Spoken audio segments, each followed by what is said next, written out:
Cela fait maintenant près de 13 semaines que nous n'avons pas été réunis dans un même lieu pour louer Dieu. Bien que les conditions n'étaient pas idéales, nous avons pu, grâce à Dieu, nous adapter à la situation et participer à différents programmes. Heureusement, les bénédictions de Dieu ne se limitent pas qu'au lieu de culte, puisqu'il bénit son peuple dès l'instant où celui-ci est assemblé en son nom d'un même cœur. Depuis le 11 mai, le déconfinement a été progressivement mis en place, mais nous ne savons pas encore quand est-ce que nous serons réunis comme avant. Aujourd'hui, une chose est sûre, Dieu nous a fait une promesse, celle de se retrouver avec lui dans le ciel et de ne plus jamais se quitter. Mais en attendant cet heureux jour, permettez-moi de vous souhaiter une cordiale bienvenue au nom de l'équipe pastorale. Soyons dans l'allégresse et que ce sabbat 13 juin soit pour nous un sujet de joie. Comme le dit le psalmiste au psaume 118, verset 24, « Voici le jour que l'Éternel a fait, qu'il soit pour nous un sujet d'allégresse et de joie. » Bienvenue à tous. Vous qui servez l'Éternel, chantez sa louange, célébrez son saint nom. Que le nom du Seigneur soit béni, du soleil levant au soleil couchant. Entonnons à pleine voix notre doxologie, bénissez l'Éternel.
La prière est dans la main de la foi, la clé qui ouvre les trésors du ciel où sont renfermées les ressources infinies de toute la puissance de Dieu. Nous allons passer un moment de prière dans un premier temps avec Lucienne Bassette, suivie de Guima Lazare. Prenons la position. Éternel, Dieu de l'univers, le Créateur de toutes choses, c'est avec humilité de cœur que nous nous présentons en ta présence en ce matin.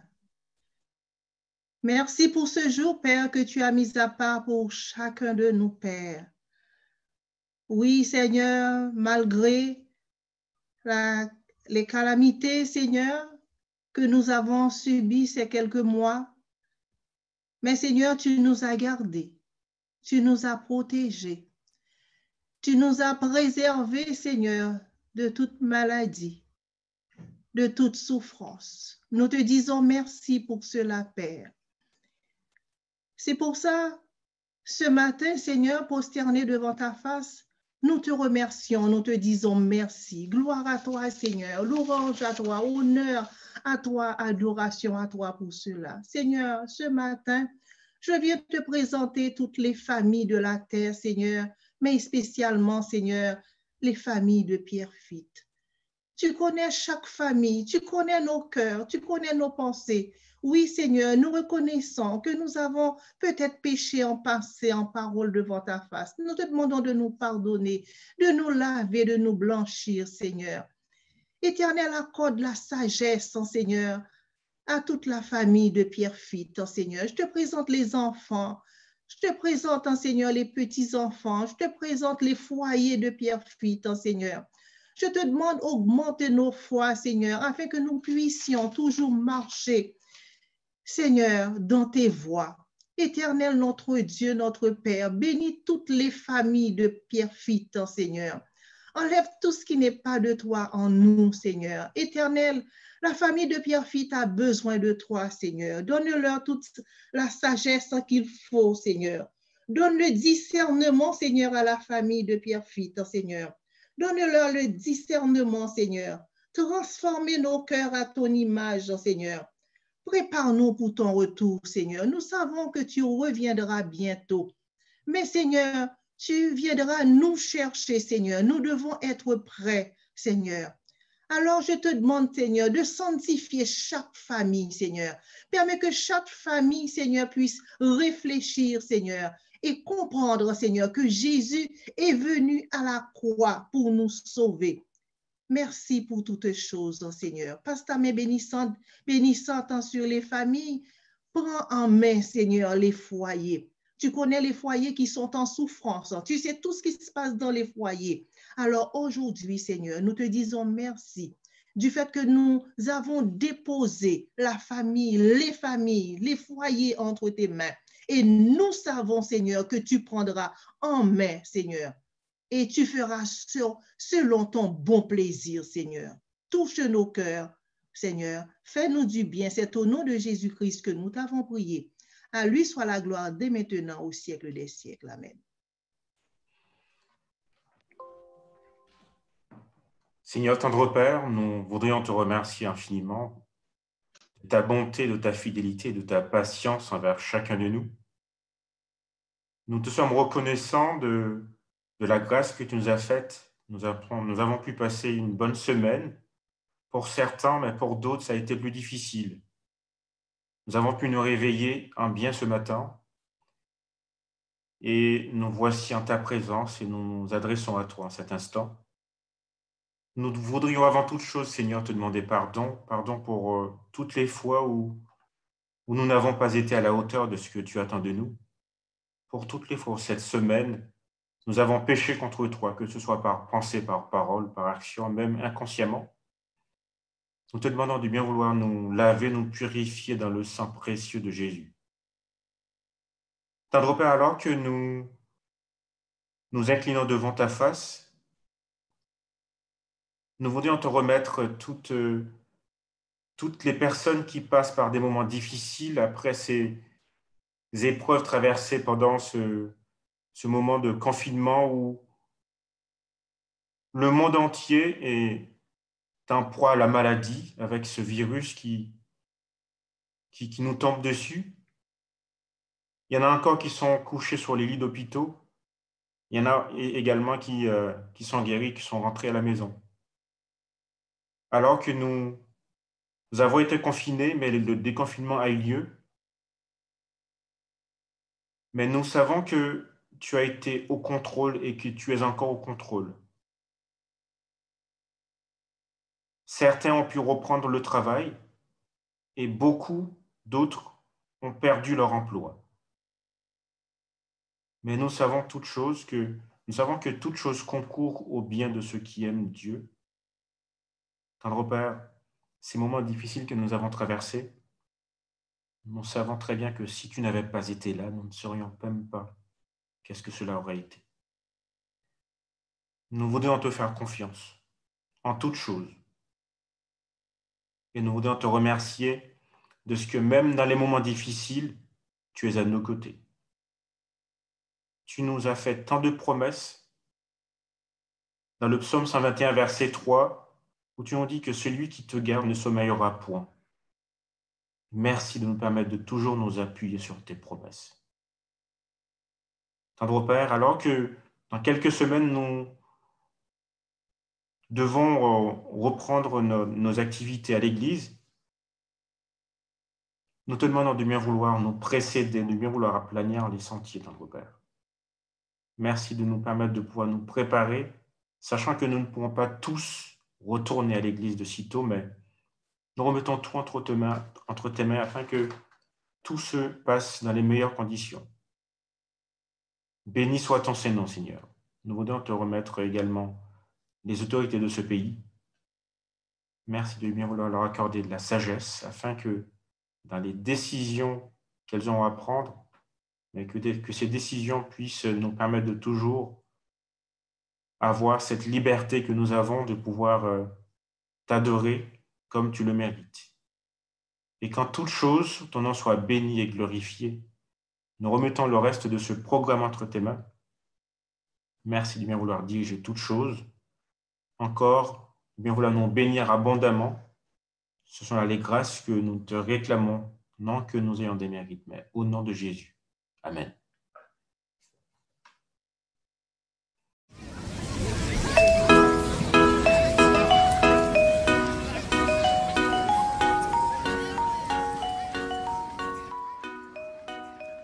Bonjour les enfants, je suis très heureuse de vous retrouver ce matin pour la suite des aventures extraordinaires de notre aventurier Paul. Vous êtes prêts? Soyez attentifs, ouvrez bien vos yeux et vos oreilles parce qu'à la fin de l'histoire, vous aurez une petite surprise. La semaine dernière, Paul avait débarqué à Rome. Au départ très attristé, car il pensait qu'à la vue de ses chaînes, les gens se détourneraient de Jésus. Ceux qui avaient entendu parler de lui se diraient « Celui qui parlait de Jésus, celui-là, maintenant il est enchaîné avec d'autres malfaiteurs ?» Et ceux qui n'y avaient pas encore entendu parler se demanderaient qu'est-ce que cet homme pourrait leur apporter. Il marchait tristement quand soudain il entendit un cri, 2 cris, 3 cris, et Paul put reconnaître les amis à qui il avait beaucoup manqué, qui étaient venus se jeter dans ses bras, l'accueillir, le réconforter, lui dire qu'il l'aimait. Il l'avait reconnu. Et oui, Paul, qui avait passé sa vie à donner de l'amour, n'était pas oublié. Les soldats, émus de ces retrouvailles, ne purent séparer Paul de ses amis.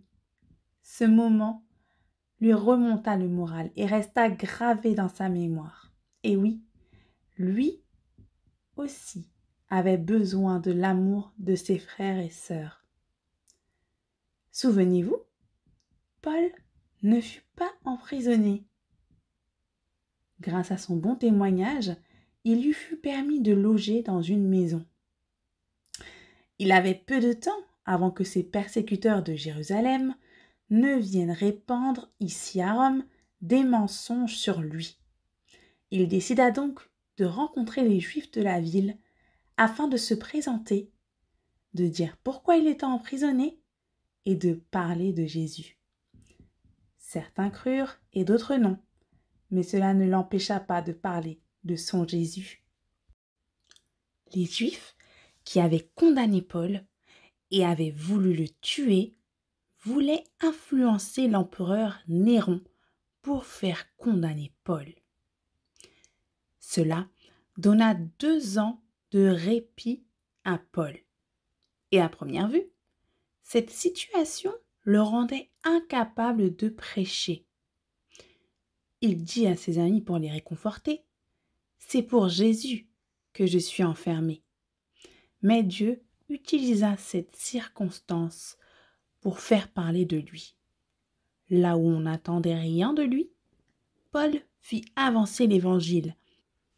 Il ne pouvait pas se déplacer, mais son témoignage arriva jusqu'à la cour du palais de l'empereur Néron. Cet empereur était réputé pour être méchant, lui et ses serviteurs. Les convertir paraissait impossible, et ce fut une grande victoire pour le camp des amis de Jésus lorsque certains donnèrent leur vie à Jésus. La situation de Paul leur donna du courage et leur donna la paix afin de garder Jésus dans leur cœur. Même au palais, ils ne cachèrent point leur amour pour Dieu. Paul ne pouvait plus voyager. Il n'était pas emprisonné, mais il devait rester dans cette maison avec des liens. C'est pourquoi le garde restait en permanence avec lui. C'est depuis cette maison que Paul réussit à toucher les habitants de Rome. Pauvres comme riches se déplaçaient pour venir entendre parler de Jésus. Maintenant que Paul ne pouvait plus prêcher en public, les chrétiens devaient apprendre à se déployer sans lui.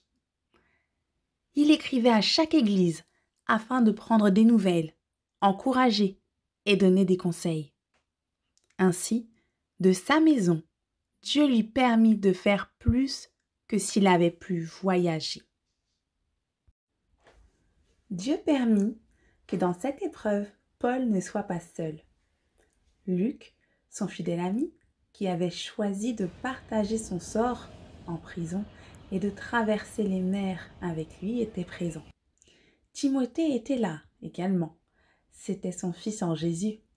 Marc, oui, Marc, celui-là même qu'il avait abandonné pendant son voyage avec Barnabas, était aujourd'hui présent et il prenait soin de l'apôtre. Paul s'était également fait de nouveaux amis, Tychique, Aristarque, Épaphraque et Démas. L'amour de Jésus débordait du cœur de Paul. Il n'aimait pas seulement qu'en parole, il agissait dans l'amour. Lorsqu'Onésime, qui s'était réfugié à Rome, arriva, Paul n'avait pas hésité à le recueillir. Onésime donna vite sa vie à Jésus, et Paul vit en lui un puissant messager de l'amour divin. Il souhaitait qu'il prenne le départ avec Tychique afin de parler de l'amour de Dieu, mais il songea au tort qu'Onésime avait causé dans sa fuite à son maître, et il lui conseilla de revenir vers lui afin de lui demander pardon. Le maître d'Onésime s'appelait Philémon. Il s'agissait d'un chrétien de la ville de Colosse. Paul le connaissait très bien, car c'était lui qui lui avait parlé de Jésus et lui avait permis de devenir un de ses enfants. Il savait qu'Onésime ne serait pas accueilli avec des sourires, bien au contraire. Il pourrait recevoir des corrections, des punitions.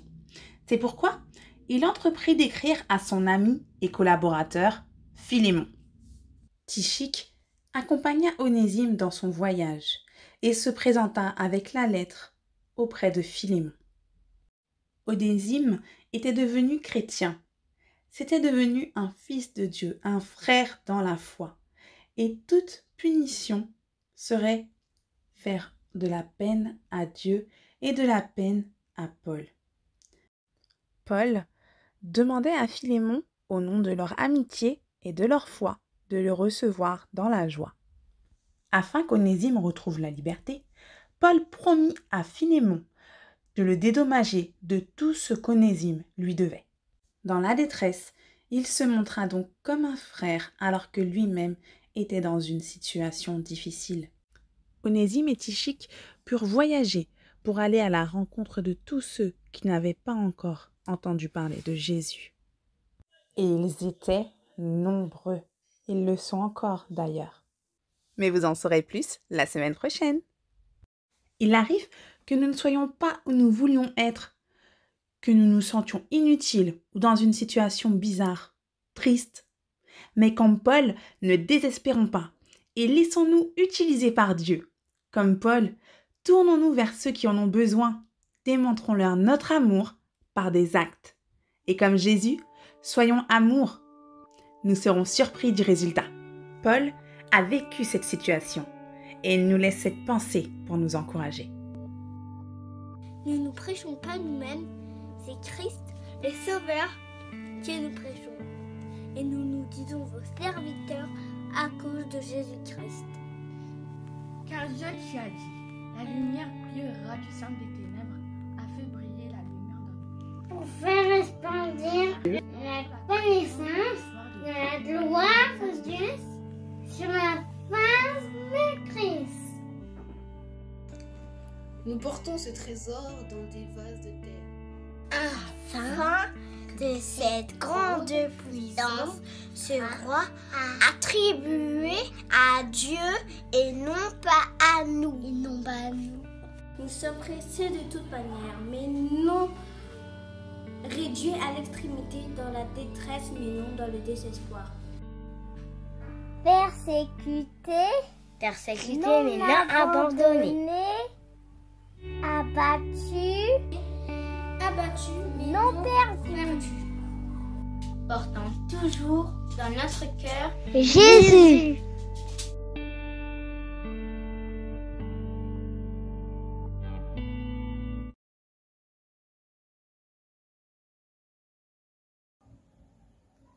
Du fond de notre cœur, nous crions à Dieu pour qu'il nous délivre de toutes nos souillures.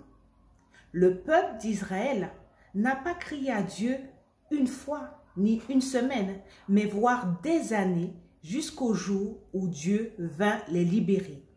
Sachons que Dieu nous entend dès notre première supplication. Continuons à l'invoquer sans cesse d'un cœur sincère et confiant, car son désir n'est pas de nous maintenir sous l'esclavage du péché, mais de nous en affranchir. Oui, ta grâce seule efface nos iniquités. Voilà ce que nos cœurs réclament en ce matin. Prenons ensemble, viens mon âme te réclame.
Je vous invite à prendre la position qui convient pour la prière.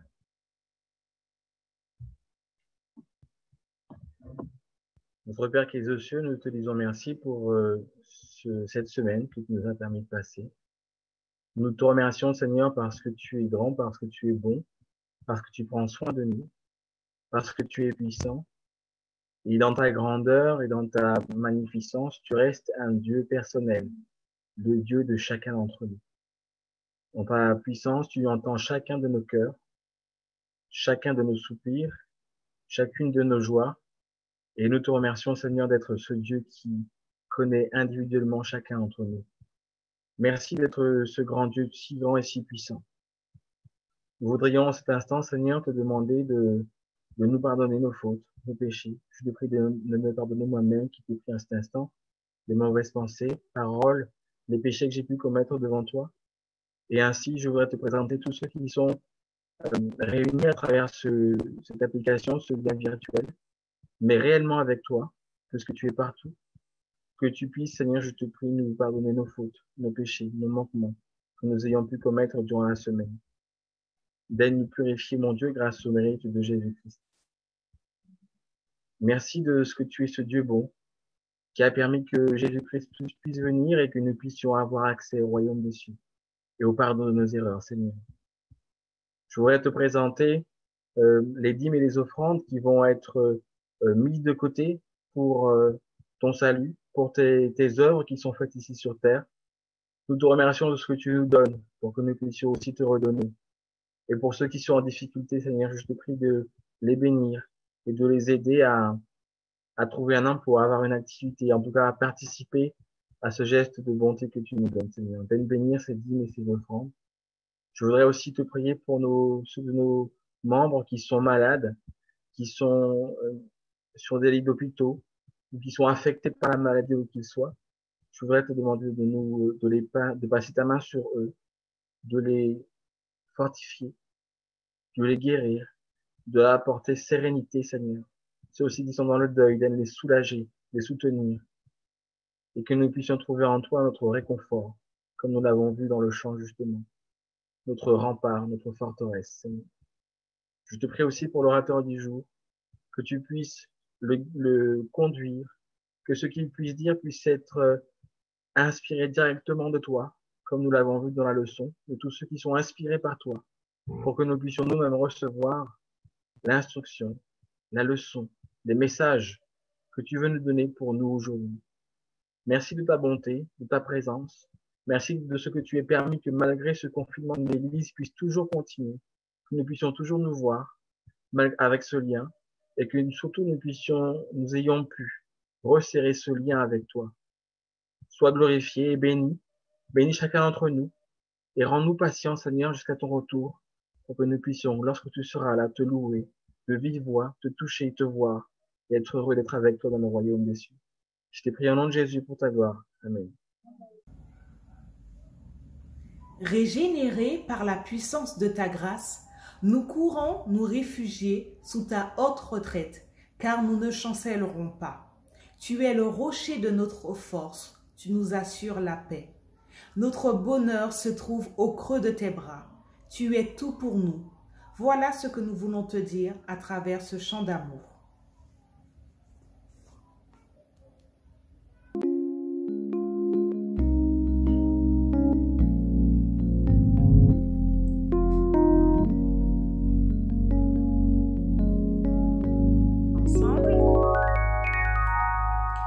Je veux chanter un chant d'amour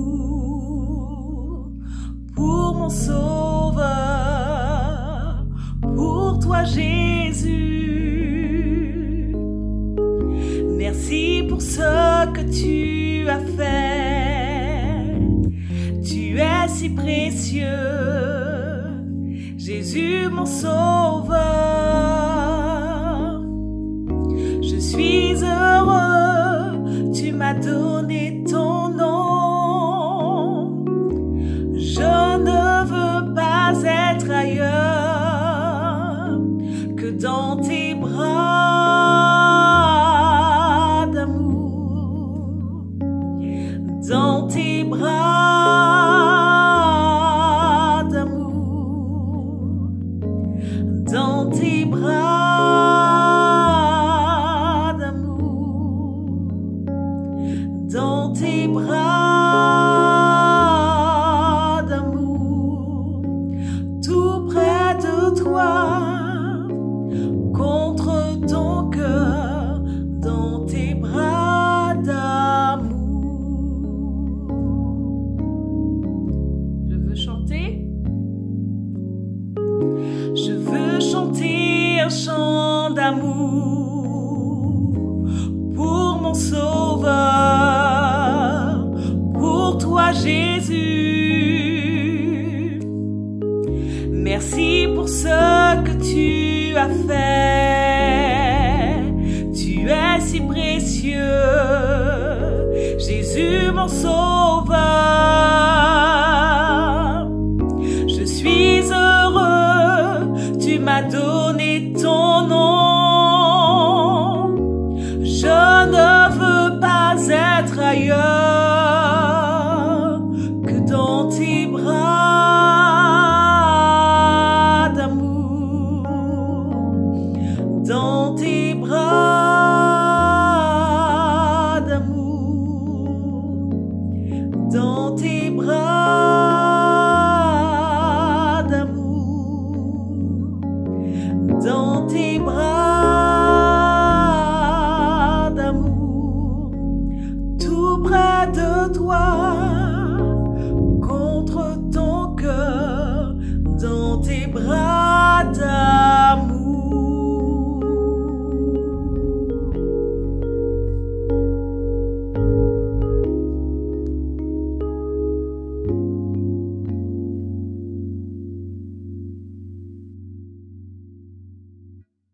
Nous voici arrivés au moment d'exprimer la Seigneurie du Christ dans nos vies, la bonté de Dieu.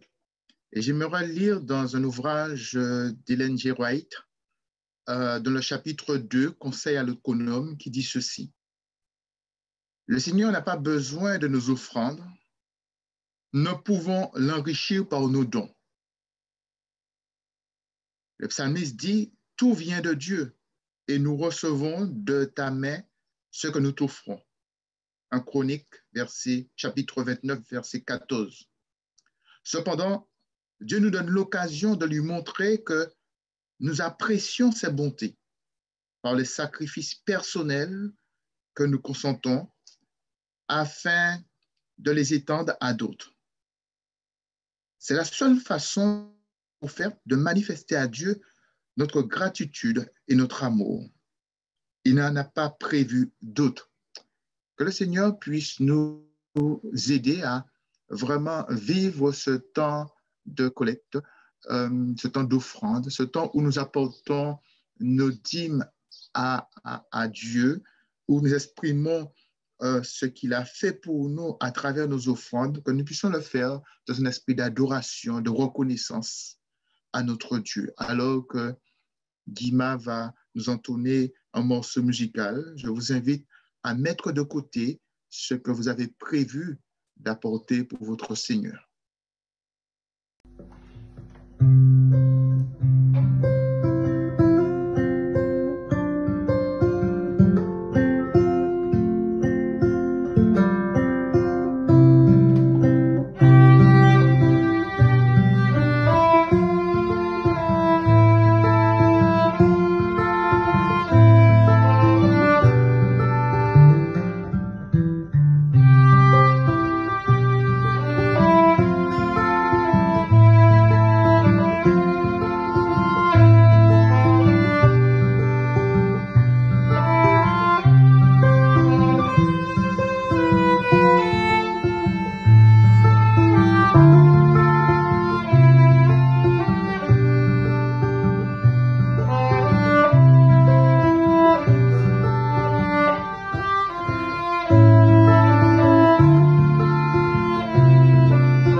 Je vous invite à prendre avec moi Hébreux 11, des versets 1 à 16. Hébreux 11, versets 1 à 16. Or, la foi est une ferme assurance des choses qu'on espère, une démonstration de celles qu'on ne voit pas. Pour l'avoir possédée, les anciens ont obtenu un témoignage favorable. C'est par la foi que nous reconnaissons que le monde a été formé par la parole de Dieu, en sorte que ce qu'on voit n'a pas été fait de choses visibles. C'est par la foi qu'Abel offrit à Dieu un sacrifice plus excellent que celui de Caïn. C'est par elle qu'il fut déclaré juste, Dieu approuvant ses offrandes, et c'est par elle qu'il parle encore, quoique mort. C'est par la foi qu'Enoch fut enlevé pour qu'il ne vit point la mort et qu'il ne parut plus parce que Dieu l'avait enlevé, car avant son enlèvement, il avait reçu le témoignage qu'il était agréable à Dieu. Or, sans la foi, il est impossible de lui être agréable, car il faut que celui qui s'approche de Dieu croit que Dieu existe et qu'il est le rémunérateur de ceux qui le cherchent. C'est par la foi que Noé, divinement averti des choses qu'on ne voyait pas encore, et saisi d'une crainte respectueuse, construisit une arche pour sauver sa famille. C'est par elle qu'il condamna le monde et devint héritier de la justice qui s'obtient par la foi. C'est par la foi qu'Abraham, lors de sa vocation, obéit et partit pour un lieu qu'il devait recevoir en héritage, et qu'il partit sans savoir où il allait. C'est par la foi qu'il vint s'établir dans la terre promise, comme dans une terre étrangère, habitant sous des tentes, ainsi qu'Isaac et Jacob, les co-héritiers de la promesse. Car il attendait la cité qui a de solides fondements, celle dont Dieu est l'architecte et le constructeur. C'est par la foi que Sarah elle-même, malgré son âge avancé, fut rendue capable d'avoir une postérité, parce qu'elle crut à la fidélité de celui qui avait fait la promesse. C'est pourquoi d'un seul homme, déjà usé de corps, naquit une postérité nombreuse comme les étoiles du ciel, comme le sable qui est sur le bord de la mer et qu'on ne peut compter. C'est dans la foi qu'ils sont tous morts, sans avoir obtenu les choses promises, mais ils les ont vus et salués de loin, reconnaissant qu'ils étaient étrangers et voyageurs sur la terre. Ce qui parle ainsi montre qu'ils cherchent une patrie. S'ils avaient eu en vue celle d'où ils étaient sortis, ils auraient eu le temps d'y retourner. Mais maintenant, ils en désirent une meilleure, c'est-à-dire une céleste. C'est pourquoi Dieu n'a pas honte d'être appelé leur Dieu, car il leur a préparé une cité. Amen. Amen. Chers amis, nous avons la joie d'avoir avec nous aujourd'hui l'un des 3 administrateurs de notre fédération, le pasteur Olivier Maire, qui est secrétaire général de la Fédération France-Nord des Églises adventistes. C'est une joie pour moi de l'accueillir. Olivier est pasteur et il a travaillé, ça fait de nombreuses années maintenant, dans l'administration. C'est quelqu'un qui connaît très bien, très bien le fonctionnement de l'Église et qui connaît très bien aussi ce que cela demande comme investissement pour les pasteurs, pour les membres d'Église, puisqu'il a été pasteur d'Église aussi. Si je dois dire quelque chose concernant Olivier, c'est un homme droit, un homme qui aime son Dieu, un homme intègre. C'est un ami et c'est une joie pour moi de l'accueillir et qu'il puisse vraiment vivre ce temps d'adoration avec nous. Vraiment, je l'apprécie beaucoup et je souhaite que le Seigneur puisse l'utiliser. Merci d'avoir accepté cette invitation. Et je te demanderai, Olivier, au nom de l'Église, de transmettre nos salutations à Valérie et aux enfants, puisque tu as 2 garçons. Voilà. Bienvenue à toi et sans tarder, je te laisse la place pour t'adresser à nous. Merci. Ça va le son, tout le monde m'entend bien? C'est effectivement un plaisir de vous retrouver, même si bon, les circonstances imposent que ce soit virtuellement. Nous avions prévu, ça fait déjà plusieurs mois, avec votre pasteur Gérard, qui est effectivement un ami, en plus d'être un collègue, de pouvoir vivre ce sabbat 13 juin ensemble. Et nous devions même avoir une cérémonie de baptême. Et puis bon, on s'est reporté, comme on dit, c'est reculé pour mieux sauter. Mais c'est avec plaisir, même si c'est via Zoom, que je me trouve avec vous ce matin. Donc, vous avez appris qu'un certain nombre de nos églises ont repris les cultes avec des contraintes sanitaires qui sont assez fortes et qui imposent d'avoir un masque, du gel hydro pour se nettoyer les mains à l'entrée, à la sortie, etc. Et ce n'est pas toujours évident. Je sais que vous allez retrouver des locaux tout beaux, tout propres, puisqu'il y a des frères et peut-être des sœurs aussi qui, en ce moment, prennent sur eux de pouvoir repeindre la chapelle, l'église. Et donc, quand vous aurez la possibilité de vous retrouver à nouveau, on espère que ça puisse être très bientôt, eh bien, vous aurez la possibilité de revivre comme avant l'église, même si, à mon avis, elle restera marquée par les 3 mois qui sont derrière nous. D'ailleurs, mes prières vous accompagnent parce que je sais qu'il y a des frères et sœurs qui ont été touchés peut-être eux-mêmes par cette maladie, le Covid, peut-être un de leurs proches, et il y a cette crise économique qui a déjà commencé et qui impacte un certain nombre de personnes et pour laquelle aussi il va nous falloir lutter et tenir ferme. Est-ce que certains d'entre vous ont déjà rêvé d'être un super-héros? Alors, comme le disait Gérard, j'ai 2 garçons, William qui a 9 ans et quelques, et Grégory qui en a 5 et quelques. Et je peux vous dire que pour eux, il n'y a aucun doute, ça rêve d'être un super-héros. Je me rappelle, il n'y a pas très longtemps, William me disait, en regardant des oiseaux dans le ciel, il disait, papa, mais ça doit être formidable de pouvoir voler, c'est extraordinaire. Et je lui ai dit, ben oui, nous, naturellement, on ne peut pas le faire, mais cette possibilité, on arrive à la voir en utilisant un certain nombre de moyens techniques. Mais imaginez qu'il n'y ait pas besoin justement de ces moyens techniques. Peut-être que vous puissiez aller sous l'eau pendant de très longues minutes sans avoir besoin de respirer, ou comme les poissons, respirant directement. Voilà, on peut s'imaginer assez facilement ce contexte, et la société nous propose d'être dans ce schéma de super-héros, peut-être d'être invisible, peut-être de tout entendre, peut-être de voir à distance. Enfin, il y a plein de choses comme ça extraordinaires, et Disney et autres sont là pour nous faire rêver de ces possibilités. Il y a un autre domaine dans lequel peut-être on rêve, c'est celui d'être des agents spéciaux, d'être missionnés, des espions pour un pays particulier. Et c'est justement l'expérience que je voudrais vous proposer de parcourir ce matin. Alors brièvement, on n'entrera pas dans tous les détails, mais je vais donc m'arrêter sur celle du peuple d'Israël, telle qu'elle est rapportée dans les chapitres 13 et 14 du livre des Nombres.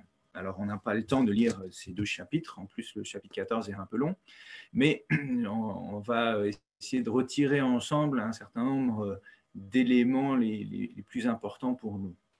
Alors, c'est sous la direction du Seigneur, et c'est à sa demande, dans le livre des Nombres. Si on allait voir dans Deutéronome, quand Moïse raconte le début de cette histoire, en fait, il mentionne que c'est le peuple qui a voulu faire cette démarche d'avoir des espions, mais là, dans le livre des Nombres, c'est sous la direction du Seigneur. Moïse va donc choisir et envoyer 12 personnes, 12 espions, un par tribu, pour aller explorer le pays de Canaan. Alors, ces 12 hommes vont passer 40 jours à explorer le pays promis par Dieu à son peuple, Israël, et ensuite vont rentrer avec leur rapport et aussi des fruits, parce que Moïse avait fait cette demande, ramener des fruits, et c'était autant de preuves de l'abondance des bénédictions extraordinaires que comporte ce territoire, ou comportait ce territoire. D'ailleurs, un petit clin d'œil en passant à ce sujet, c'est qu'aujourd'hui, en 2020, en Israël, le ministère du Tourisme a comme emblème 2 hommes qui portent une énorme grappe de raisin. Alors, d'une épaule à une autre, ils ont pris un gros bâton. La grappe était tellement grosse, telle que décrite dans le verset 23 du chapitre 13, justement, du livre des Nombres, une belle et grosse grappe de raisin qui était tellement lourde, donc il a fallu une perche pour pouvoir la transporter. Et comme quoi, on se rend compte que même plusieurs siècles après, cette expérience a marqué le peuple d'Israël. Alors, je reviens un tout petit peu en arrière pour situer le contexte, au cas où peut-être certains d'entre nous ne le connaîtraient pas. Le peuple d'Israël, constitué par les descendants d'un homme du nom de Jacob, qui a eu 12 enfants, était donc chacun devenu une famille et puis une tribu par la suite, a été libéré du pays d'Égypte, où ces hommes, ces femmes et ces enfants avaient été des esclaves. Ceux qui composent ce peuple se retrouvent ainsi juste à la frontière devant Canaan, le lieu promis par Dieu au moment de leur libération d'Égypte, pour qu'ils y vivent dans un pays qui est décrit comme étant avec du lait et du miel qui coulent. C'est pratique d'imaginer des rivières de lait et des rivières de miel, il n'y a qu'à se baisser, ramasser, pour pouvoir étancher sa soif ou pour pouvoir avoir un peu de sucre. Et donc les chapitres 13 et 14 du livre des Nombres nous présentent le peuple qui est à la porte, qui est juste devant. Comme on dit, il n'y a plus qu'à. Cette promesse de vivre dans un pays où coule le lait et le miel peut aussi se voir comme un moyen que Dieu utilise pour nous expliquer ce qu'il a prévu pour chacun de nous. Nous sortir de notre esclavage du péché, symboliquement, c'est l'Égypte, parce que nous sommes tous des êtres humains à la naissance en rébellion contre Dieu. C'est comme ça que nous naissons. Et Dieu veut essayer de nous faire sortir de notre misère pour entrer, grâce à ce que Jésus-Christ a accompli pour nous sur la croix, dans une cité céleste, Canaan céleste, dans laquelle nous vivrons avec lui pour l'éternité. D'ailleurs, dans le texte que Clara a lu tout à l'heure, Hébreux chapitre 11, le fameux chapitre des héros de la foi, nous voyons qu'un certain nombre de ces héros ne sont pas encore rentrés dans ce royaume promis, dans cette Canaan céleste promise, mais qu'ils attendent. Ils sont décédés et ils sont en attente de chacun de nous, le plus nombreux possible, de pouvoir rentrer en tant qu'enfant de Dieu dans ce royaume qui est promis. Et grâce donc à ce que Dieu, en Jésus, a accompli sur la croix pour nous, nous avons accès, même si ce n'est pas encore tout de suite, mais nous avons accès à ce pays et nous sommes les uns et les autres, si nous sommes en relation avec Dieu, dans cette perspective d'être à la porte du royaume que Jésus a promis. Et si on reprenait ce qu'on a vu ce matin pendant l'école du sabbat, Daniel 2, Daniel 7, 8, 9, on se rendrait compte qu'il y a effectivement ce royaume qui est promis par le Seigneur. Alors, c'était pas sans difficulté que cette terre de Canaan a fini par être le territoire du peuple d'Israël, et il en est de même quelque part pour nous en tant qu'Église. L'apôtre Paul d'ailleurs a annoncé à cet effet que c'est par beaucoup de tribulations qu'il nous faut entrer dans le royaume de Dieu, dans Actes 14, 22. Donc le récit de ce peuple juif se révèle particulièrement riche en enseignements pour nous, les croyants de la fin des temps que nous sommes. Et d'ailleurs, le même apôtre Paul, dans 1 Corinthiens 10, 11, nous dit que ces choses leur sont arrivées pour nous servir à nous d'exemple. Et elles ont été écrites pour notre instruction, à nous qui sommes parvenus à la fin des siècles. Donc, il y a un certain nombre de leçons, de messages qui sont spécifiquement à retenir et à intégrer dans nos vies et qu'on trouve dans cette histoire et plus particulièrement dans celle relatée dans Nombres 13 et 14. Alors, revenons à nos espions, aux espions que nous sommes. 40 jours passés à arpenter le pays de Canaan, à analyser le comportement de ses habitants, à observer tout ce qui s'y passait, et en même temps à se projeter dans l'avenir. Et peut-être que certains des espions se sont vus habiter dans tel ou tel endroit. Un peu comme quand on se promène, nous, dans une ville qu'on ne connaît pas, on est en vacances et qu'on se dit « Ah, dis donc, cette maison, elle est vraiment belle, je m'y verrai bien. » Ou il y a un grand jardin, là, c'est sympa et j'aimerais bien habiter là. Le peuple, on peut imaginer, le peuple, lui, est dans l'attente du retour des espions, probablement plutôt impatient. Et peut-être certains ont commencé à se poser des questions, mais ils font quoi nos amis 007 ? Pourquoi est-ce qu'ils ne rentrent pas de la mission qui leur a été confiée ? Peut-être même qu'au bout d'un moment, plusieurs jours, certains se sont dit, mais ils ne reviendront pas, il a dû leur arriver quelque chose. D'où la question qu'on peut se poser. Pourquoi ces espions ? Alors, j'ai dit tout à l'heure, c'était une demande explicite de Dieu. De l'autre côté, dans Deutéronome, Moïse dit que c'est à la demande du peuple. Mais imaginons que ce soit une demande explicite de Dieu. Pourquoi ne pas arriver à la porte de ce pays promis, prendre directement les armes et partir la fleur à la lance, alors pas au fusil, parce qu'à l'époque, on est à peu près aux alentours de 1500 ans avant Jésus-Christ, il n'y avait pas les fusils. Mais pourquoi donc ne pas partir, aller massacrer gentiment les habitants qui habitent là, et ce sont des méchants, hein, c'est pas très grave, et puis en plus ils sont chez nous, donc on va rentrer et on y est. D'ailleurs, on est presque là, on est arrivé, et c'est juste devant. Pourquoi cette demande de Dieu? Alors, je n'ai pas forcément la réponse avec un R majuscule, mais je vous propose un élément de réponse.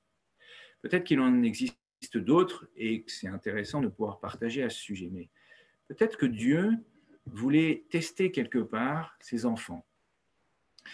Est-ce que finalement, tu as vraiment envie, et donc on reprend la question pour nous, hein, est-ce que tu as vraiment envie d'être avec moi dans ce pays où coule le lait et le miel? Genre parce que c'est pas parce qu'il y a du lait et du miel que tu devrais vouloir rentrer dans ce pays. Vous savez, le paradis, c'est parce qu'il y a Dieu qu'on est censé vouloir y aller. Parce que Dieu nous dit, j'y serai avec toi. Mais pas seulement parce que quelque part, on se dit, enfin, on sera en sécurité, enfin, régneront l'harmonie, la joie, la paix. Mais si c'est sans Dieu, finalement, à quoi ça sert tout ça? Parce que ce qui importe, c'est la relation que Dieu veut vivre avec toi, avec moi, avec nous. Alors, si on fait le parallèle avec nous, hein, on va pousser un petit peu plus loin, on peut imaginer que Dieu, quelque part aussi, nous teste pour savoir ce qu'il en est les uns les autres vis-à-vis de nous. Peut-être on peut même voir un parallèle avec le jugement qui précède l'entrée dans la Canaan céleste, jugement qui permet à Dieu de savoir finalement qui il revient chercher quand Jésus va réunir autour de lui ceux qui constituent son Église, avec laquelle il va entrer dans son royaume. On peut se rappeler l'histoire que Jésus raconte dans Matthieu 25 avec les boucs d'un côté et les brebis de l'autre, avec les méchants ou avec les gentils. Alors, lors de leur rapport au peuple, 10 des espions vont décrier le pays, expliquant que les habitants, ils sont tellement grands que eux ressemblaient à des petites sauterelles. Ce qu'on trouve au verset 33 du chapitre 13. Je suis revenu au livre des Nombres, hein, vous l'aurez compris. Si on considère qu'une sauterelle qui serait plutôt grande fait 10 cm de longueur, et en gardant la proportion, allez, on va faire un tout petit peu de maths ce matin, alors les Israélites, eux, qui faisaient 2 mètres, on peut imaginer, hein, ils sont encore beaux et grands, les gens de Canaan, pour eux, étaient perçus par les espions donc comme faisant 20 fois leur taille véritable. Alors admettons que nos amis de Canaan, qui sont décrits comme des géants, hein, aient fait eux 3 mètres, ce qui est déjà beaucoup, eh bien ils étaient vus comme faisant en fait 60 mètres. Donc d'un côté 10 cm, c'est la taille du peuple d'Israël ou des espions, et de l'autre côté 60 mètres, c'est la taille des géants de Canaan. Pour eux, ils étaient comme une sorte de montagne impossible à gravir. Et les espions ont alors expliqué qu'ils craignaient que les habitants de ce pays ne soient trop forts pour pouvoir être vaincus. Alors, est-ce qu'il t'arrive à toi aussi, et je me pose la question hein, également, d'estimer que quelque chose dans ta vie ressemble à une telle montagne? Parce que tu as peur, parce que ça paraît tellement grand, parce que ça paraît tellement impossible à franchir.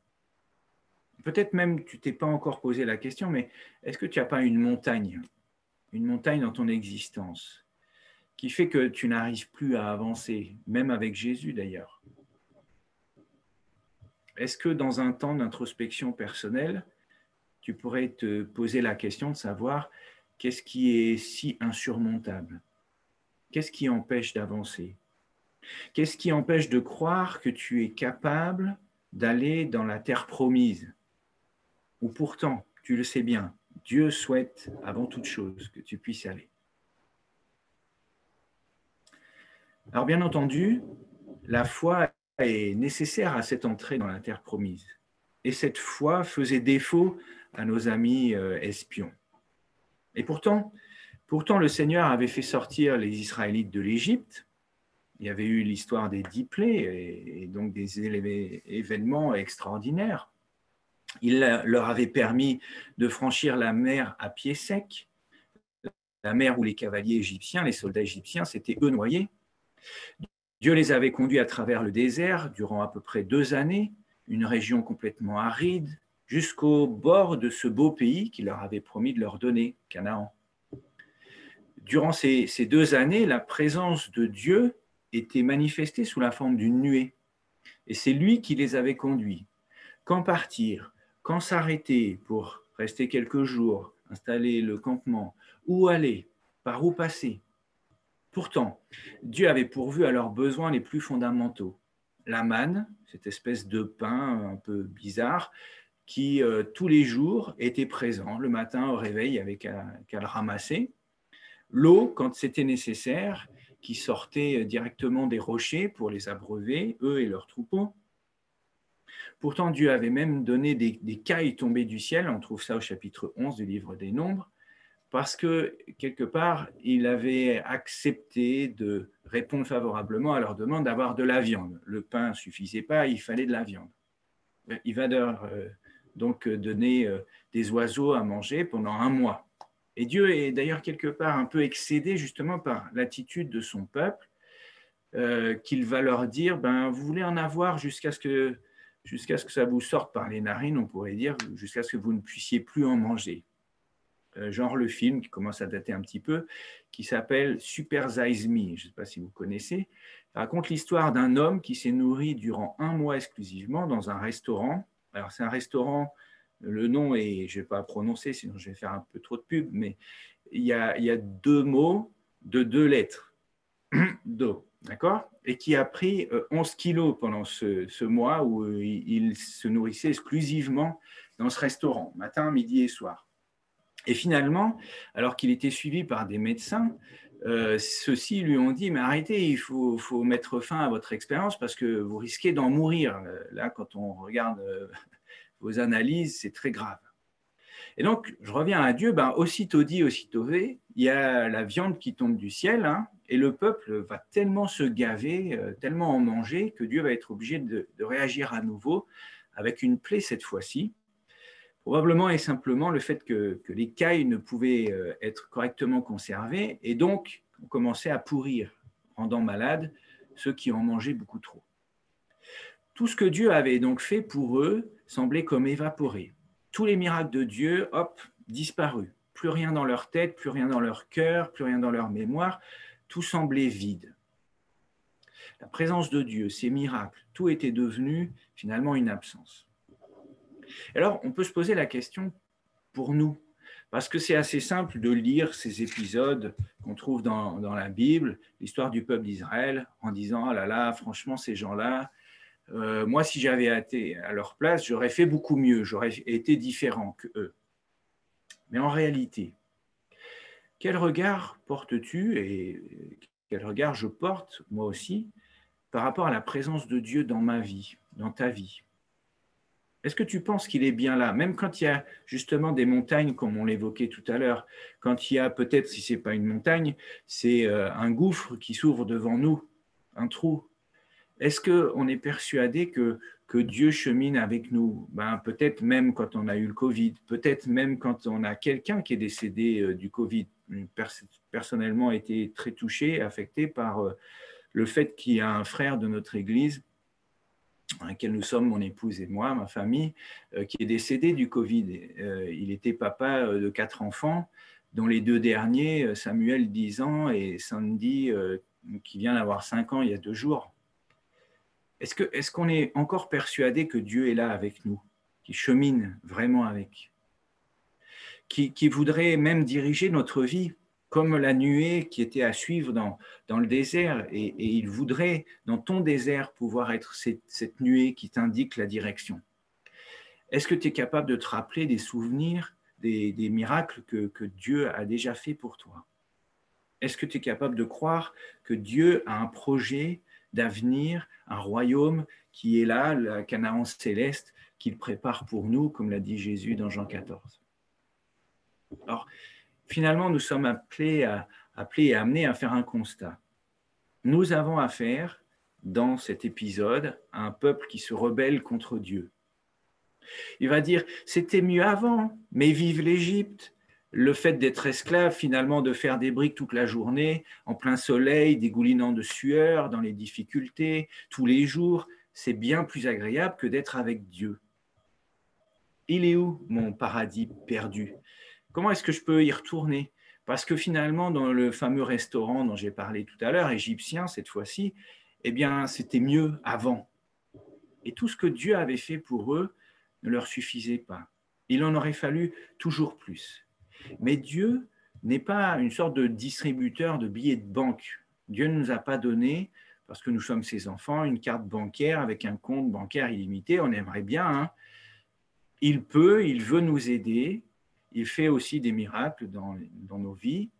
Mais par-dessus tout, ce qui l'intéresse vraiment, comme je l'ai expliqué tout à l'heure, c'est d'être en relation d'amour avec nous. Et quand bien même nous devions passer par la mort avant d'accéder à ce royaume céleste, eh bien l'important, c'est d'être justement dans cette relation d'amour avec Dieu. Alors revenons donc à nos espions qui partagent leurs expériences. Le chapitre 13, donc je suis dans le livre des Nombres à nouveau, nous montre 2 hommes qui sortent du lot parmi ces 12 espions. Un certain Josué et un certain Caleb, qui eux vont tenter de calmer le peuple, de le rassurer, et qui vont inviter leurs congénères à placer justement leur confiance en Dieu. Nous allons entrer dans ce pays. Mais les autres espions ne sont pas d'accord avec eux. Et ils vont dire au peuple, nous ne sommes que des sauterelles. Ce que nous avons évoqué tout à l'heure. Dieu ne peut pas nous donner ce pays. Ils vont être trop forts, ils vont nous vaincre. Ce qui va même finir par une réaction extrême du peuple, Nombre 14, verset 4 maintenant, parce qu'ils vont dire, nommons un autre chef, bon Moïse est gentil, hein, on va le mettre de côté, et retournons en Égypte. Donc malgré l'opposition à laquelle ils ont dû faire face une première fois, Caleb et Josué, qui auraient pu abandonner l'affaire, hein, quand vous avez des gens qui veulent rien écouter, vous lâchez le morceau, eh bien vont tenter à nouveau de rassurer les Israélites, de les calmer. Ce qui va d'ailleurs aboutir à une réaction encore plus négative, parce que violente cette fois-ci, du peuple, parce qu'il est question de les lapider, de les tuer à coups de pierre. Mais le verset 10, heureusement, montre une intervention de Dieu. Avant de parler de cette intrusion divine, permettez-moi d'insister. 2 des 12 espions sortent du lot, et ils sont bien les seuls, Josué, fils de Nun, et Caleb, fils de Yéphuné. Eux vont chausser d'autres lunettes que celles de leurs collègues espions. C'est la même réalité qu'ils ont vue en Canaan, on est d'accord, comme les autres espions. Ils ont vu les mêmes maisons, les mêmes habitants 20 fois trop grands, les mêmes rues, les mêmes etc., etc. Le même lait et le même miel qui coule. Mais ils ont la foi. Ils ont vu le pays et ils savent que Dieu le leur a donné. À l'avance, déjà, ils savent que c'est acquis.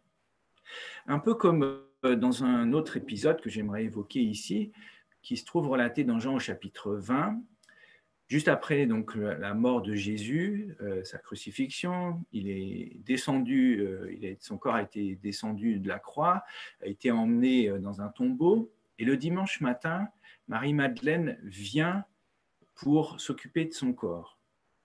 Sauf que la pierre est roulée, le tombeau est vide, et donc elle n'a pas son téléphone, elle ne peut pas envoyer un WhatsApp, hein, mais elle va courir, appeler Pierre et Jean. Pierre et Jean vont eux-mêmes courir, et lorsque Jean arrive, qui était plus jeune, qui a couru plus vite que Pierre, il reste devant et constate effectivement que la tombe est vide, que la pierre a été roulée.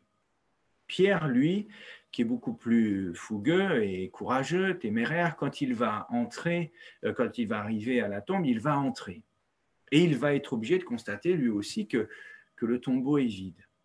Et là, c'est intéressant parce que notre ami Jean, qui est donc celui qui a vu le tombeau vide, mais aussi celui qui rédige l'évangile qui porte son nom, va écrire qu'il va voir et il va croire lui-même, Jean. Mais pas Pierre. En fait, il va se rappeler tout ce que Jésus avait dit pendant plus de 3 ans à ses disciples le concernant, qu'il devait être mis sur la croix, mourir et ressusciter le 3e jour. Quelle différence y avait-il entre Marie-Madeleine, Pierre d'un côté et Jean de l'autre? Ils ont vu exactement les mêmes choses, les mêmes bandelettes, le même linge plié sur la tombe, la même pierre qui avait été roulée. Pourtant, Jean, lui, à un moment donné, va dire « Je mets sur mon nez les lunettes de la foi. Je vais voir, ok, mais je vais croire surtout. » Alors, revenons à Nombre 13, 14, parce que nous avons cette vision particulière de Josué et Caleb, leur confiance en Dieu. C'est ça qui ne plaît pas au reste du peuple, d'où le risque d'être même lapidé. Et comme je le disais tout à l'heure, heureusement, le texte continue en disant « La gloire de l'Éternel apparut sur la tente d'assignation », donc la tente de la rencontre, là où Dieu campait avec le peuple, devant tous les enfants d'Israël. Et c'est cela qui va sauver Josué et Caleb, parce que les gens ont déjà les pierres dans la main, ils sont prêts à le leur jeter. Il n'est pas toujours simple d'être seul, ou presque, à avoir une position contraire à celle qui nous entoure, des gens qui nous entourent. Il n'est pas toujours simple de se tenir debout seul, ou presque seul, pour reprendre Josué et Caleb, pour défendre une position, pour être prêt à passer pour un fou, un illuminé. Mais je vais revenir un petit peu en arrière par rapport à l'école du sabbat. On a évoqué la manière dont on est amené à interpréter la Bible, mais j'ai failli intervenir d'ailleurs tout à l'heure à ce sujet. En fait, tout dépend de l'approche qui est la nôtre. Vous avez des spécialistes de la langue hébraïque qui ont des doctorats, etc., qui font partie de ce qu'on appelle l'école de la haute critique, qui ont une approche de la Bible qui consiste à pratiquement tout détruire pour mieux reconstruire, entre guillemets, à chercher derrière tous les éléments qu'on trouve dans la Bible, ce qui pourrait être historique de ce qui ne l'est pas. Et par rapport aux évangiles, je vous donne un exemple, leur approche consiste à dire, est-ce qu'il y a eu vraiment des noces à Cana auxquelles Jésus a participé? On n'en est pas sûr. Quel élément historique on a? Est-ce que Jésus a bien prononcé ou a pu prononcer telle ou telle parole? Est-ce que ce n'est pas plutôt un de ses disciples? Etc., etc. Ce faisant, ils partent selon deux principes. Le premier, c'est que les miracles n'existent pas, ce n'est pas possible. En gros, la Bible, c'est surtout des mythes, des histoires inventées pour nous faire la morale et nous donner quelques éléments éthiques. Et puis, les prophéties n'existent pas. Alors, je reviens à Daniel 2, Daniel 7, Daniel 8, qu'on a évoqué tout à l'heure. L'approche consiste à dire « Ah, mais notre ami Daniel n'a pas pu exister en 600 ans avant Jésus-Christ, parce qu'il ne pouvait pas savoir qu'après les Babyloniens, il y aurait les Mèdes et les Perses. Il ne pouvait pas savoir à l'avance qu'après les Mèdes et les Perses, il y aurait les Grecs. Et donc, ils estiment que notre ami Daniel a vécu plutôt dans les années 150 avant Jésus. C'est plus pratique parce que être prophète, c'est compliqué. Mais simplement dire « Ah ben hier, il s'est passé ceci », c'est beaucoup plus simple. Alors, là aussi, l'approche que nous avons de la Bible. Quelle foi, quelle confiance nous plaçons dans la parole de Dieu? Et est-ce qu'on est prêt à passer justement, et je reviens à la question, pour un fou, pour un illuminé, parce qu'en face de nous, on a, et j'en rencontre, et je parle par expérience, des personnes qui ont fait des années et des années d'études, de théologie, de philologie, etc., et qui pensent que tout ce qu'on trouve là-dedans dans la Bible, c'est des belles histoires inventées, parfois même des archéologues qui ont cette même approche, et nous passons parfois pour des naïfs, des simplés ou des fous, parce que simplement, on va dire, ben si, moi je crois effectivement que le peuple était juste en face de Canaan et qu'il a eu du mal à y rentrer dans ce pays. Quelle est la confiance que nous plaçons en Dieu? Quelle est la confiance que nous plaçons en sa parole? Et permettez-moi d'insister encore un petit peu, mais sur les 12 espions, seuls 2 ont fait confiance à l'Éternel. Ils ont dit « Dieu est avec nous, ne craignez point ». Et en face d'eux, peut-être que là c'est encore plus flagrant, il n'y a pas seulement 10 espions, mais il y a même 600 000 personnes, parce que selon Nombre chapitre 1er, verset 46, le peuple qui est dénombré à ce moment-là, il y a 603 550 personnes. Alors, imaginez le courage que nous montrent Josué et Caleb, ne pas craindre d'être seul, isolé. Et c'est le cas si tu es étudiant, parce que tes copains de la fac ou de l'université considèrent que tu es un peu fou parce que tu es chrétien. D'aller puiser en Dieu, finalement, la force dont on a besoin dans ces circonstances. Ça me rappelle, lorsque j'étais plus jeune, non pas que je ne suis pas encore trop vieux, mais voilà, j'étais plus jeune, j'étais un jeune homme de 22 ans, et j'avais eu l'occasion de faire un stage en entreprise. Et dans cette entreprise, probablement comme dans pas mal d'autres, tout était sujet à pouvoir boire un petit coup. Et pas que de l'eau, vous vous en doutez. Donc même, par exemple, quelqu'un était licencié, eh ben, c'était l'occasion de, allez, hop, boire un petit coup. Et là, c'était une circonstance particulière parce que l'entreprise s'était vue remettre un prix international, je ne sais plus exactement ce que c'était. Et donc, le patron était là. Et moi, j'étais le jeune petit stagiaire qui était présent pour un mois. Et du haut de mes 22 ans, eh bien, je refusais de boire de l'alcool et du champagne. Je refusais ça. Et le patron était là d'insister. Mais si, vas-y, il faut. Le patron ne m'avait jamais parlé.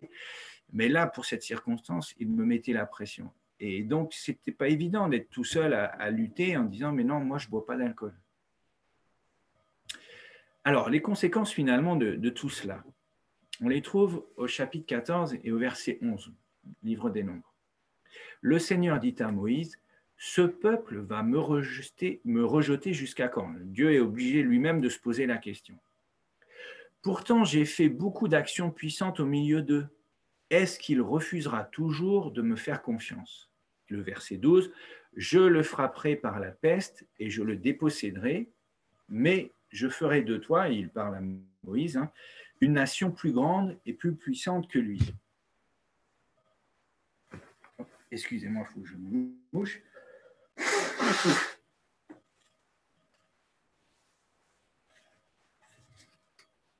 Alors, à situation radicale, Dieu propose une solution radicale. Et voilà alors Moïse, qui est toujours accompagné de son petit frère Aaron, mais aussi de nos deux amis espions, Josué et Caleb, qui vont se mettre à intercéder auprès de Dieu pour le peuple. Je ne sais pas vous, mais quand vous avez affaire à 600 000 personnes qui sont dans un mode « je me rebelle, je ne veux rien entendre », qui ont même failli vous tuer, vous ne venez pas vraiment devant Dieu pour intercéder pour ces personnes. Et donc, respect, chers espions Josué et Caleb, parce que vous êtes un exemple pour nous, et Moïse aussi, un exemple de pardon accordé. Respect, chers espions, parce que vous témoignez d'une noblesse d'âme, d'un être intérieur extraordinaire. Et respect à toi aussi, cher Moïse, parce qu'il aurait tellement été plus simple de te dire « Ok, on recommence tout à zéro ». Vous savez, un petit peu comme on fait, enfin débarrasser de ces boulets qui ne veulent rien comprendre. Comme un peu avec mes enfants, William et Grégory, dont je parlais tout à l'heure, qui viennent voir leur papa quand un jouet est cassé. Et il y en a des jouets qui sont cassés, ceux qui ont des enfants savent de quoi je parle. Et eux de me dire, mais tu sais, c'est pas grave papa, tu vas nous en acheter un autre. En fait, non. Dieu est le Dieu des objets endommagés que nous sommes à la naissance, je l'ai dit, à cause du péché, des jouets cassés, mais il veut réparer chacun d'entre nous, quelle que soit la manière dont on a été abîmé, il veut nous réparer. Et ce n'est pas une petite réparation qui ne va pas tenir, parce que, bon, papa est un peu bricoleur, j'essaye de réparer les jouets de mes enfants, mais ça ne tient pas toujours. Là, celle de Dieu, c'est une réparation totale, complète. Et donc, Dieu est interpellé par Moïse, qui lui dit, mais si tu fais mourir ce peuple comme un seul homme, les nations qui ont entendu parler de toi, qu'est-ce qu'elles vont dire ? Que l'Éternel n'avait pas le pouvoir de mener ce peuple dans le pays qu'il avait juré de lui donner. C'est pour cela qu'il a égorgé ce peuple dans le désert. Dieu va alors épargner le peuple. Et je pense que quelque part, il y avait un test pour Moïse en tant que responsable du peuple, savoir comment il allait se positionner. Et c'est pour ça que Dieu lui a dit, écoute, on se débarrasse de tout le monde et on recommence. Mais même si Dieu va épargner le peuple, il y aura quand même des conséquences à cette rébellion sans fin. Ces personnes vont errer pendant 40 ans dans le désert. Et eux-mêmes, sauf Josué et Caleb, n'entreront pas dans la terre promise. Ce sera pour leurs enfants.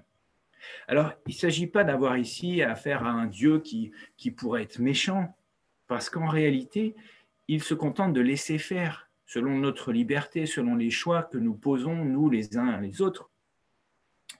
Au verset 28 du chapitre 14 de Nombres, il dit « Je vous traiterai certainement selon ce que vous avez dit à mes oreilles. » Autrement dit, je vais juste faire ce que vous m'avez demandé de faire. vous ne voulez pas entrer en Canaan, eh bien, vous n'y entrerez pas, c'est tout. Et nos rebelles le sont bien jusqu'au bout. Pourquoi? Parce que quand Dieu va avoir dit ça, finalement, et il ne s'est pas trompé à leur sujet, sur leur compte, parce qu'au moment où Dieu dit ça, eh bien, eux vont dire « Ah, on va y entrer ». Ils ne voulaient pas y aller. Dieu dit, bon, ok, vous n'irez pas. Et bien maintenant, ils vont essayer d'y entrer. Et il va y avoir une intervention. Moïse dit, non, non, vous ne devez pas essayer, vous allez vous faire massacrer, etc. Ils ne vont rien écouter encore une fois. Et le peuple, effectivement, va se faire massacrer. Et la fin du chapitre 14 nous explique qu'ils se sont fait tailler en pièces, une boucherie. Avant de terminer, j'aimerais ajouter quelque chose d'intéressant. Je reviens un petit peu en arrière dans le livre des Nombres, au chapitre 13. Vous avez la liste, au début de ce chapitre, la liste des personnes qui ont été choisies, une par tribu, pour faire partie des espions. Mais il y a le verset 16 qui est différent des autres. Verset 16 nous dit « Tels sont les noms des hommes que Moïse envoya pour explorer le pays. Moïse donna à Oshéa, fils de Noun, le nom de Josué. » Tiens, c'est bizarre cette histoire, parce que parmi les 12 espions, il n'y a qu'un seul qui a son nom qui est transformé. Alors, il nous faut essayer de comprendre un petit peu de quoi il retourne. Oséa, Osée, ça dépend un petit peu comment c'est mis dans vos traductions. Ça vient d'un mot en hébreu qui est yasha, qui veut dire sauver, défendre, secourir, délivrer, sauver. Fils de Noun, qui va être donc transformé en Josué. Et là, on retrouve finalement, cette fois-ci, deux parties dans Josué. Il y a Yasha, que je viens d'évoquer, qui veut dire sauver, défendre, secourir, délivrer. Et puis, il y a les lettres qui correspondent au nom de Dieu. Yahvé, Jéhovah.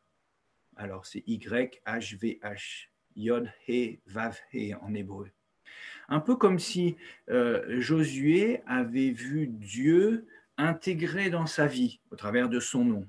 Moïse décide, lui il n'a rien demandé, hein, mais quelque part de dire, ah ben Josué va avoir, et il aura une fonction particulière, une responsabilité particulière, parce que c'est lui finalement, Josué, qui va faire rentrer le peuple en Canaan. Moïse, lui, va rester après 40 ans dans le désert, juste devant, encore un. Et Josué va rentrer, et Josué va devenir celui qui est le chef du peuple d'Israël. Et quelque part, Dieu est en train de dire, je voudrais être part de ta vie. Je voudrais entrer dans ta vie. Je voudrais même que ton nom, pour que tu n'oublies pas, parce que le nom, on l'évoque plusieurs fois par jour, que ton nom eh bien, puisse avoir la marque de ma présence. L'Éternel est salut.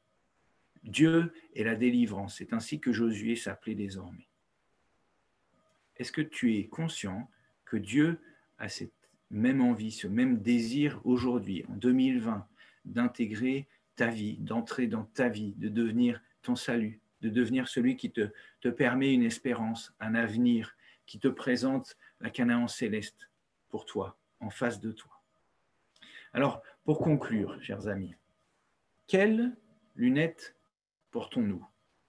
Celles du peuple rebelle, celles de la société en général, qui refuse d'entendre parler de Dieu et de religion, celle du désespoir, parce qu'il n'y a plus rien qui va dans ce monde, ou peut-être qu'on se dit, je n'y arriverai pas, ils sont trop forts ces géants, ça va être trop dur, ou c'est trop dur, ou celle au contraire de la foi, de la confiance en Dieu. Dieu qui est avec nous, Dieu qui est entré dans ta vie, Dieu qui te délivre, Dieu qui te sauve, ou comme les JA aiment le chanter, avec Dieu nous ferons des exploits. Quelle capacité Dieu nous donne-t-il, par sa présence qu'on recherche dans nos vies, de pardon aussi pour les autres? Un peu comme Josué et Caleb ont su le faire. De recherche du bonheur de l'autre ou des autres, de leur destinée éternelle avec Dieu, quand bien même ils ont voulu nous nuire et même nous lapider. Quelle volonté manifestons-nous de vouloir être dans les mains de Dieu des instruments, des outils qui lui permettent de réparer, pas seulement nous-mêmes, mais aussi ceux qui nous entourent. Amen.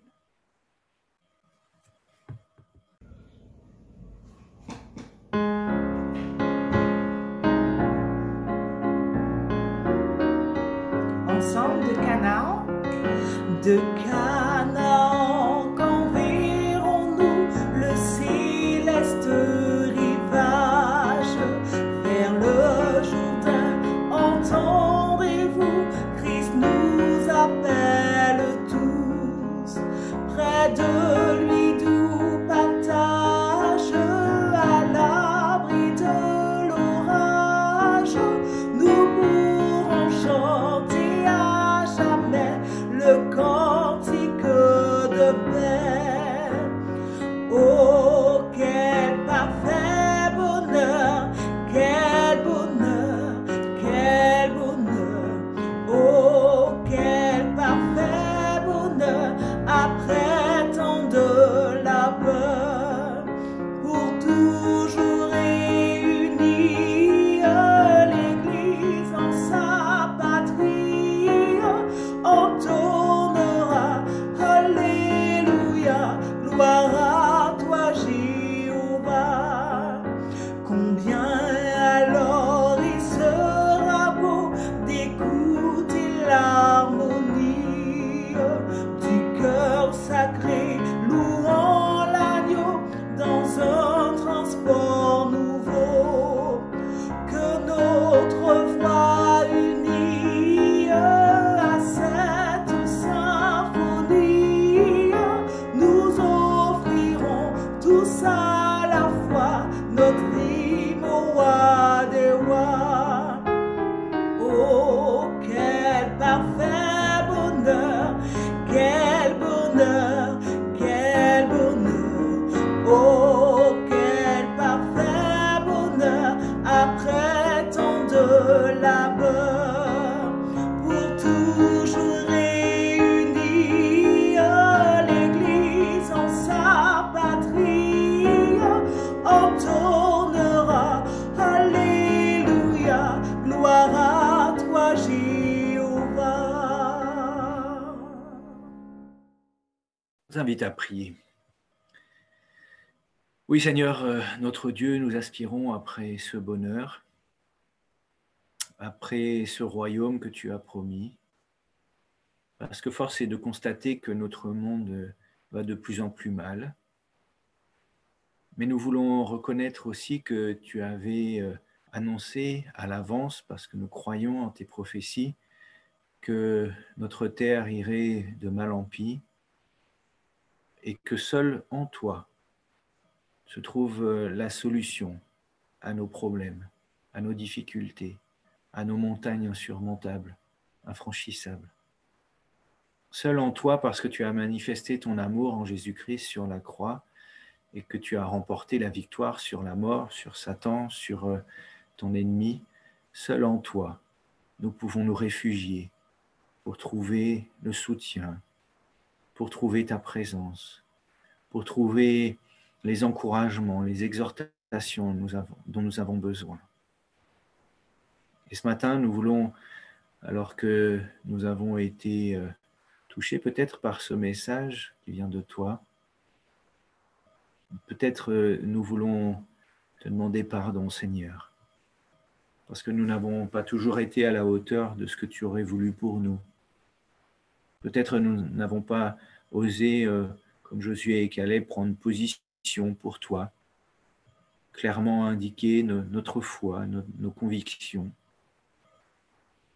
Et Seigneur, peut-être même nous avons douté de toi, de tes capacités, de ta présence, parce que parfois c'est tellement dur, c'est tellement compliqué.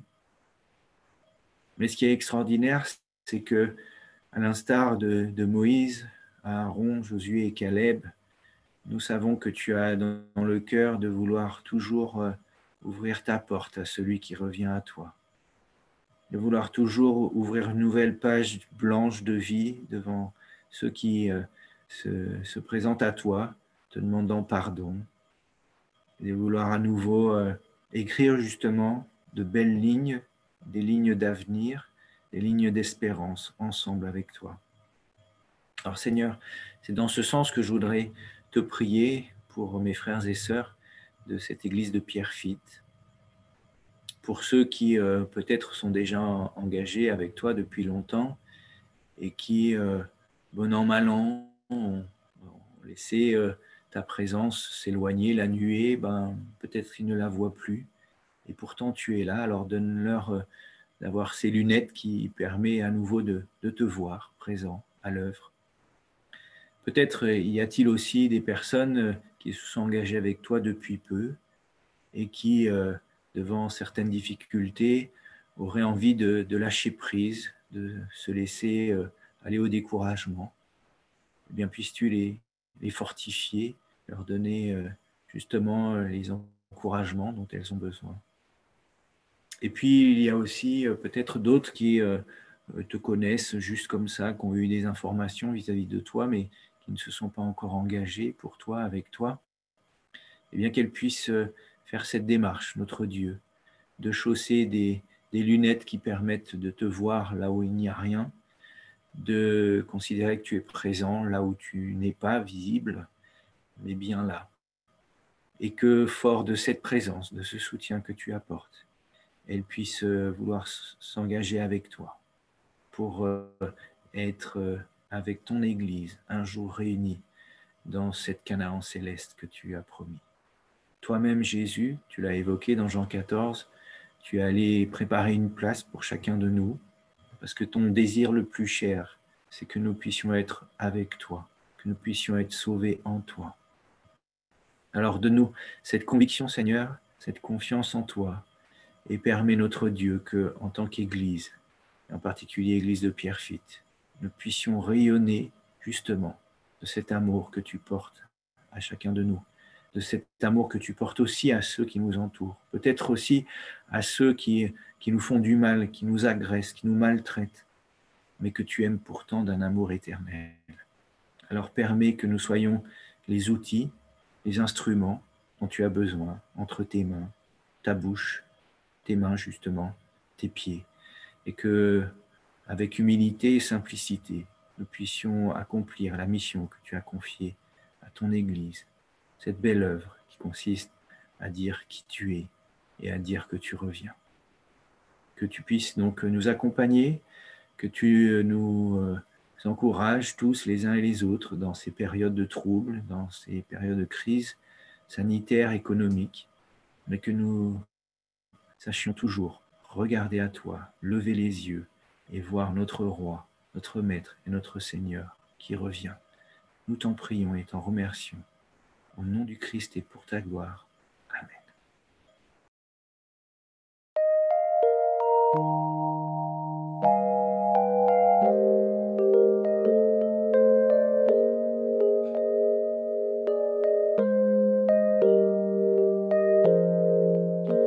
Que l'Éternel te bénisse et te protège, que l'Éternel te regarde avec bonté et qu'il te fasse grâce et qu'il te fasse grâce, que l'Éternel veille sur toi et t'accorde la paix et qu'il te fasse grâce et qu'il te fasse grâce, que l'Éternel veille sur toi et t'accorde la paix.